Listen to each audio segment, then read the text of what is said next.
What's up, guys? I'm Tim. This is New Craft Workshop, and it's actually starting to feel like a workshop because our workbench is coming together. This is part 2 where we're putting our top together. If you have not watched part 1, down in the description is a link to part 1 where we built our frame from nothing more than construction grade 2x4s from the big box stores. But today we're building our top. We're going to laminate 2 pieces of 3/4 inch Baltic Birch together. We're going to spread some glue out. We're going to hold it together with some screws. We're going to flip this thing over. We're going to cut our grooves for our T-track, get it mounted with some figure 8 fasteners to our frame, and at the very end we will square it up, trim it out with some 1x material, chamfer the edges, put 3 coats of poly on top, and the top is finished. So let's go. Let's go, let's go, let's go, let's go, let's go. Okay, so the very first thing we need to do is we need to take off a little bit of one side of this. Now, my finished top is going to be 5 foot by 4 foot, and my local distributor stocks 5x5. So we're going to need a foot off of this ultimately, but I'm going to start by taking 11 inches off. I want to make this thing a little more manageable because I don't have the wingspan to grab this 5 foot width and move it around like I want to. So we're going to go ahead and take off 11 inches. The reason I'm not taking a full foot off is because once all of this is laminated together, we'll follow up. Once the glue has set up, we'll follow up with our track saw, clean these edges up, make sure our corners are 90 degrees, top is squared up, etc. So first thing I'm going to do here is use my rule. I'm going to set this at 11 inches, and I am going to just start by taking off that amount with my track saw. So let's go.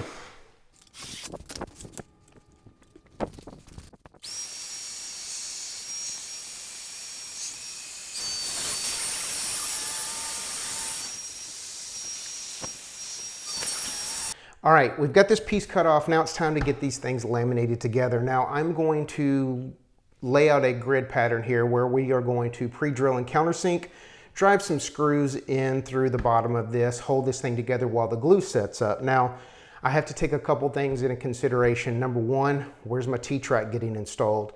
I don't want to drive my screws in that area because then when we run our router to cut out the dados for our T-track to set into, we're going to take a chance of our router bit hitting a screw. We want to make sure we completely avoid all of that. I also have to take into consideration where my slots, my miter slots are on my table saw, because again, on that side, I'll show you over here because it'll be easier to see. I'm going to cut 2 grooves where I can push my sleds through or my miter gauge or whatever, and I'll need a slot cut into this. So on one corner over here where my table saw is going to line up, we are going to have to cut those. I need to take that into consideration as well. It's also going to determine a little bit of my T-track layout, which is going to be a little different because I'm having to accommodate for those 2 slots on this multi-function bench. So next thing we need to do, we're going to chart this out. I've seen people do screws as close as 4 inches apart. That's way overkill. It's way too much. It's just too much. I am going to do mine 8 inches on center. I'm going to create a grid 8x8 that is going to miss everything I need it to miss. So let's draw a grid.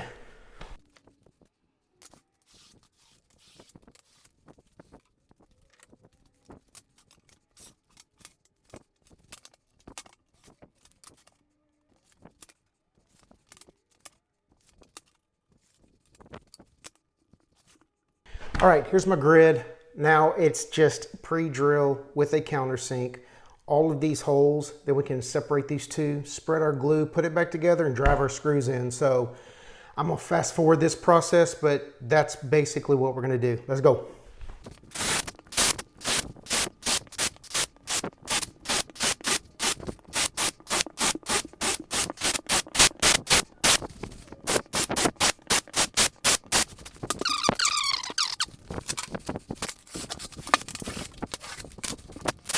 Get this top piece taken off, spread a crap ton of glue. That's a lot. Screw this thing back together and we're ready to go.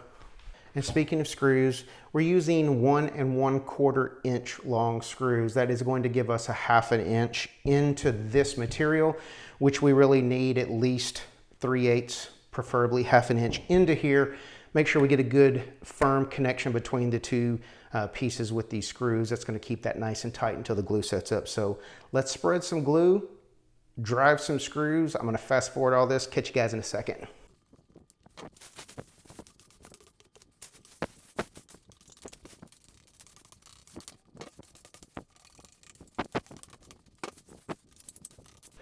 All right, we have flipped our top over. Glue has set up. It's now time to get our top cut to final. Now I am using my track saw again. We are going to, let me grab this real quick. All I've done is I've taken my framing square and I've taken a factory edge on one of these boards. I've used that to get this particular side 90 degrees to this, and then we'll kind of repeat that process around the other three sides. And theoretically, we should be perfectly square as long as we're squaring everything up as we go around. So next step, we're going to trim these four edges and then we can get this thing installed. So let's go.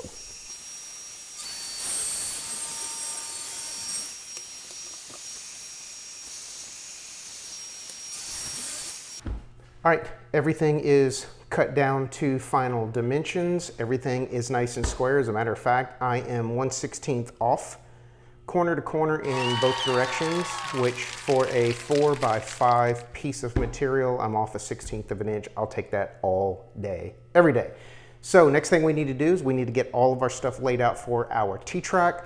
And then once I get all of that charted out on my stuff here, I will show you guys exactly how I cut my stuff using a router, and we'll get after it. Let's go.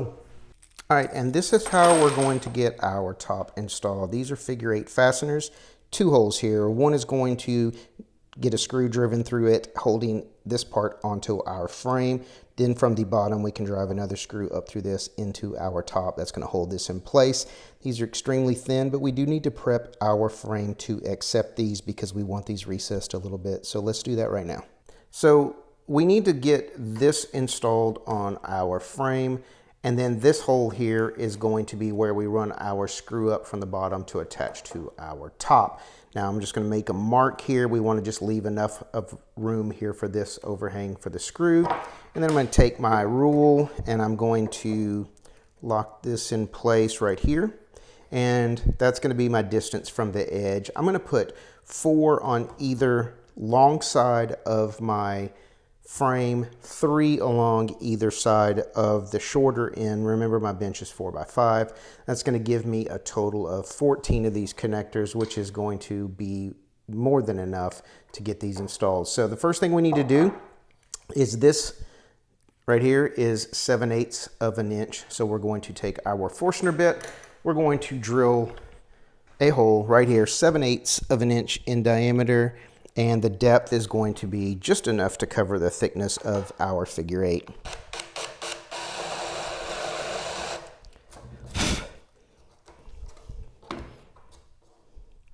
That's all we need to do right there. We're going to repeat this 14 more times, 13, excuse me, and then we can get our top installed. So let's go. All right, and now that we are centered, we're just going to come up from the bottom, drive our screw into our top, and this thing is not going anywhere, so let's get it done. All right, so let's get this T-track installed now. I'm using my plunge router because I want to make each of these dados in 2 passes. Now, T-track is 3/4 of an inch wide, so we're going to be using a 3/4 inch straight bit. T-track is only a 1/2 inch deep, but I don't want to take a chance of taking out any kind of chunks or having my router jump on me or anything by taking out the full 1/2 inch in one. So I'm simply going to cut halfway through, 1/4 inch depth, run it through again at the 1/2 inch setting. And I am going to be running this flat edge right here up against my straight edge. So all we need to do is we need to figure out what that distance is from the edge of this cut. And mine is exactly 2 1/8 of an inch. So when I lay my straight edge down, I want to be 2 1/8 from my line. So let's get our straight edge clamped on and let's route some dados. If you've been watching my channel, you know I moved and I'm still unpacking and I'm struggling right now to find a straight edge. I know I've got some packed away somewhere, but we're just going to use this sheet of plywood, which I know is a nice straight edge. So we're going to make our marks 2 1/8 of an inch from this line. And then we are going to take our plywood and we're going to put it on those marks, and we are going to clamp this in place. I'm going to route some details. I'll show you how the T-track fits, and then I'll get everything else finished off camera, because once you see how it's done once, you don't need to see how every single piece of it's done. That makes for really boring videos when guys show like 30 minutes of the same repetitive stuff. So, especially sanding, I won't do that to you. Let's go.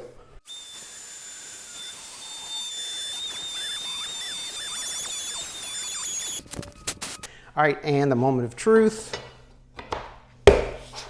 Look at that, almost like planning makes things happen. So, gonna get the rest of these grooves cut out, get this T-track installed. Once I get to the installation process, I'll show you. It's super simple. We're just gonna drive some screws through here, hold this stuff in place. But once I get all these grooves done, we can put an edge around this, chamfer that, and then we got 3 coats of poly to put on. We're wrapped up, so catch you guys in a minute. All right, so the next thing I'm gonna do is I'm gonna take this 1x material that I have laying around the shop, and I'm gonna rip this down into 1.5 inch strips. And the reason that we are doing 1.5 inch strips is because when these 2 3/4 inch sheets of plywood are laminated together, we are at 1.5 inches. I'm going to use simple butt joints when I trim out my top. I don't really need to do miters because it's a workbench and I could miter everything, but I'm just going to use some simple butt joints. We're going to attach it with some glue, and I am going to screw into place. I don't care if we see some exposed screws. I'll put 3 or 4 on either side to hold it in place until the glue sets up. If I don't like the look, I'll just pull them, plug the holes, sand over it, and they'll disappear anyway. But I am going to use some screws to hold it in place and probably wind up leaving those there. So we're going to rip this stuff down, and once it is done, we'll get it attached to our workbench. So let's go. All right, as you can see, I've got all of my T-track in the slots. Everything is laid out. I wanted to get everything installed laid out prior to getting it all drilled down. Now, if you've never installed T-track before, 2 quick things. So number 1, I always start with my intersections. I put those in and I screw those down, and then I leave my longer runs for last, because sometimes we do need to, no matter how well we plan this out, and measure and measure and measure, and then cut our dados or our grooves. Sometimes you do need to trim your T-track, and if, again, you're not familiar with T-track, it's aluminum. You can use your miter saw. I recommend using a good carbide tipped blade, but if you have an old junk blade laying around, it will absolutely cut through this aluminum with no issues. Just make sure you wear your eye protection, take your time, cut slow. You don't want this to get grabbed by that blade. So you can cut it with your miter saw, just use extreme caution. So I have laid out all of my 4 intersections. I have cut all of my long runs to length, and now it's time to just get everything screwed into place. I am using the screws that came with this T-track. They are self-drilling, extremely sharp point, 1/2 inch long screws. If I put this together and try to clamp something down and I don't think it's enough, because we built our top 1.5 inches thick, I've got enough room to lengthen these and go to a full 1 inch long screw. That should give me some more strength, but I'm trusting that these are going to be enough to hold down anything I might want to clamp to my table. So one more thing, when I'm doing this stuff that's very repetitive, sometimes I speed it up, sometimes I just don't show it. Let me know down in the comments, do you want to watch me work in fast forward, or do you just want to trust that I got everything screwed down? So let's get this done.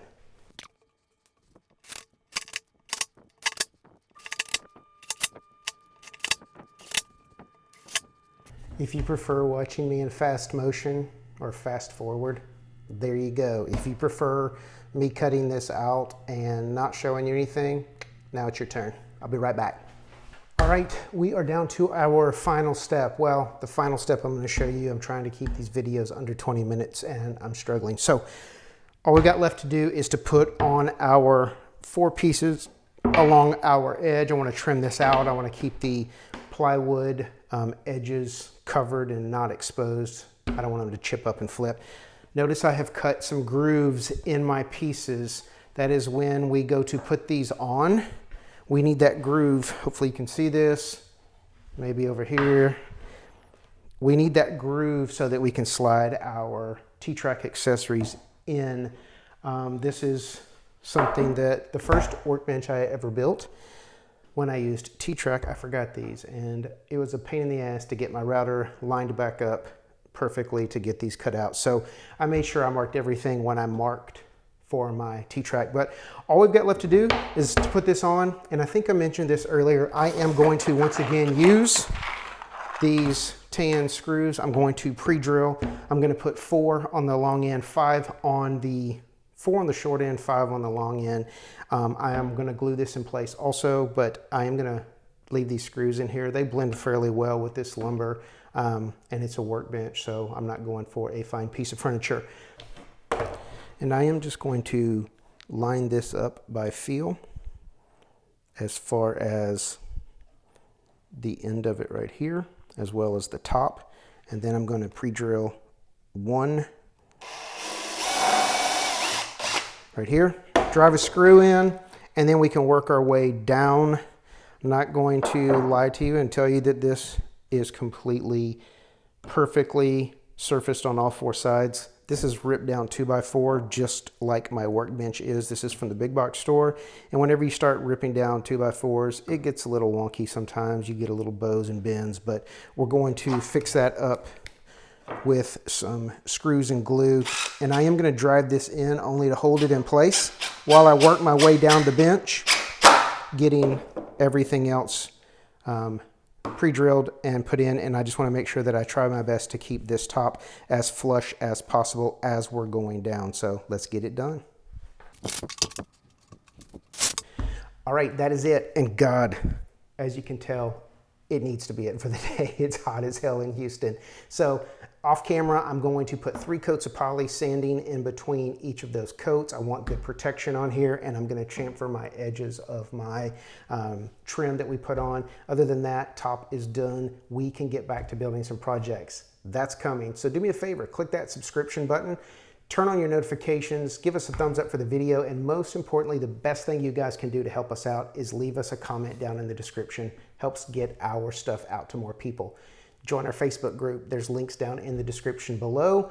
There's also links down below for every single piece of hardware we used on this workbench build. Basically everything, tools, hardware, everything will be linked below except the lumber. You're on your own for that. But as always, I appreciate you guys spending a few minutes of your day with me here at New Craft Workshop, and we will catch you on YouTube.